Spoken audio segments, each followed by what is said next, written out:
1.5 मास गोसो थोलायबायमोन कर्ट मेरिजबो जाबायमोन CRPFआव साख्रि मावग्रा दैथुन दैमारि मुंनि सासे सेंग्राया सासे सिख्लाखौ थगायदों कर्ट मेरिज खालामफ्लानानै दिनैसिमबो जेबो खौरां लाफिनाखै दैथुन दैमारिया बरपेटा जिल्लानि सिङाव थानाय हटापारा बरबारिनि सासे सिख्लाखौ चिरां जिल्लानि बिजनी थानानि बेन्दोंआव थानाय खैरोगुरि सिमलागुरि गामिनि मैसो दैमारिनि फिसाज्ला दैथुन दैमारिया कर्ट मेरिज खालामनानै दिनैसिमबो जेबो खौरां लाफिनाखै खौराङाव फोरमायनाय बायदिब्ला दुथां दैथुन दैमारिया CRPFआव साख्रि मावो लोगोसे गोबां सिख्लाफोरखौ मोजां मोनफ्लानानै देहायारि सोमोन्दो लाखिनानै थगायो CRPFआव साख्रि मावग्रा दुथां दैथुन दैमारिनि हेंथायै फानबारि पुलिस थानायाव गांसे एजेहार बिलाइबो होदोंमोन नाथाय दिनैसिमबो दुथां दैथुननि सायाव जेबो राहा लानायखौ नुनो मोनाखै मोजां मोनलायनाया दैथुनदो 1.5 मासल' जादोंमोन सार बेनि उनाव आङो माने इखो होनबायना नों जुदि हिनजाव थाखानानै आंखौ मानो लांनांगौ इदिना आं इदिबाथ' थाङामोन ना नोंजो इदिना आरो आं बिबाजैखौ होनदों मा नों हौवायाथ' बया जेनेबा नों हिनजावखौ मानो थगायनांगौ इदिना होनदों आंजों ओमफ्राय बिबाजैया होनबाय इबो जोंदो नांलायनायनि थाखायनो जों इखौ गारहोदो आरो नोंखौबो गारहोगोन इदि होनना होनदों आरो बिबाजैया इयो बिजनी बेसरगाव गामिनि हिनजावा दा थैबाय आङो इसानि न'आव थानाय समाव इसा हाबा खालायनायाव खोनानाय लोगो लोगो न'आव थांना बिस मुलि जाना थैदो न'आव थांना बेसरगाव गामियाव इनि उनाव इयो जोंहानियाव फैदो आंखौ दोननो होननानै ओमफ्राय आं न'आव सोब खोथाखौनो खोथाजोबना होबायना ओमफ्राय गामिनि मानसिफोरा इखौ आंखौबो गारगोन होननायखौ जेरै खालामदों आंखौ बिदि खालामगोन होननानै इखौ न'खरनि मानसिखौ लिंहरनो कर्ट मेरिज खालामनो इ न'खरनि मानसिखौनो लिंहरनोनो हाया कर्ट मेरिज खालामनो खालि इदि होनो नोंसोरनि सोरबा गार्जेन जाना आंनि कर्ट मेरिज खालायनायाव खाखि जानानै बिमा बिफा जाना सहि इदि होनना थगायनो नागिरो ओमफ्राय काबाखानिया होनो इदि जाया जोंसो थैगोन इनि जुदि इसा बिमा बिफा जाना सहि होनांगौबा इदि होनना इनि बिमा बिफा लिंहरथारनो नांगौ इदि होननायखाय इसानि न'खरनि मानसिफोर लिंहरनायखाय फैबाय आरो दा 3 जाबाय जुनायनि दिन होनना खोनादो खिन्थु आं मिथिया अबेनि ओं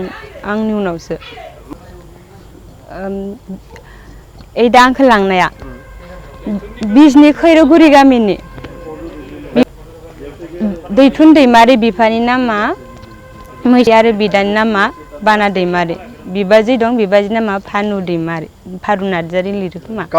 दैथुन दैमारि बिफानि नामा मैसो आङो बरपेटा डिस्ट्रिक्ट गोलैयो थाना हावलि गोलैयो ओमफ्राय बरबारिजार होनो जोंनि गामिखौ आंनि नामा मौसुमि ब्रह्म थानायाव एजार होनायाथ' 2000 सनावनो होदो जोङो 2020 सनाव जानुवारियावनो हैदो जोङो उकिल फार्स्टआवबो हमदो फार्स्टआवथ' उकिला होनदोंमोन इखौ आं मास मोनसेनि गेजेरावनो लाबोनो हागोन ना थिनियालासि लाबोनोनो हायाखै आंनिफ्रायथ' दिम्बे उकिल आंखौ जाय कर्ट मेरिज खालामना होदोंमोन उकिला आङो बरपेटा डिस्ट्रिक्ट गोलैयो थाना हावलि गोलैयो ओमफ्राय बरबारिजार होनो जोंनि गामिखौ आंनि नामा मौसुमि ब्रह्म थानायाव एजार होनायाथ' 2000 सनावनो होदो जोङो 2020 सनाव जानुवारियावनो हैदो जोङो उकिल फार्स्टआवबो हमदो फार्स्टआवथ' उकिला होनदोंमोन इखौ आं मास मोनसेनि गेजेरावनो लाबोनो हागोन ना थिनियालासि लाबोनोनो हायाखै आंनिफ्रायथ' दिम्बे उकिल आंखौ जाय कर्ट मेरिज खालामना होदोंमोन उकिला 30,000आनो जादो सार हिसाब खालामना 30,000नि सायाव थांदो दिम्बे उकिलनो होनाया ओमफ्राय उनाव इदि जायिनि मिन्टु उकिल सारनो होदो जोङो ओमफ्राय इबो होनबाय खामानिखौ मोजाङैनो मावगोन ना खिन्थु थिनियालासि खुनु मोजां खामानिखौनो मावना होआखै सार खालि होनो थानानो आंनि खामानिया जोब्बाय आं जि मावनांगौ कर्टआव आं मावजोब्बाय दा थानायासो आङो ओमफ्राय कर्टनि सारमोनना होनो सारमोनाबो थानाखौल' होनो थानायासो मिथिगौ जोंनि खामानिखौ जोंबो दा थानायासो खामानिखौ मावाखै होनबाय थायो पानबारि थानानि पुलिसफोरखौ इदि होनो आरो सार आरो जों सारमोननाव थांबा होनो पुलिसा दिल्लीयाव थांनाय दिना आं मानसिखौ बाव दं मिथिया सार कन्टेक्ट माने आङो बिथांनो पुरा मास मोनथाम कल हराखै नोंलाय आं बिबाजैमोनखौ होनबाय आं केस होनोसै दिना केस होनो होनबाय नोंलायो बिबाजैमोना खोथा हरबाय खोमा आंखौ बया होननासो राहरबाय बुहुद बया फाखादो राहरदो सार आंखौ नों केस होयो ना मा हो नोंसा गरिब मानसि मादो केस होनो हानो नोंसा खिनोनो जायगा गैया देखो इदि होनहरलायो आंखौ जानि न'खराव दा जोङो बिब' बिनानाव 6 जन आंनो उन्दैसिन सार दा आं मा होनना खोथानो इनि आखलानो इदि खोमा जलाय गारलाय जनाय सारमोनखौ होननो सानदों मा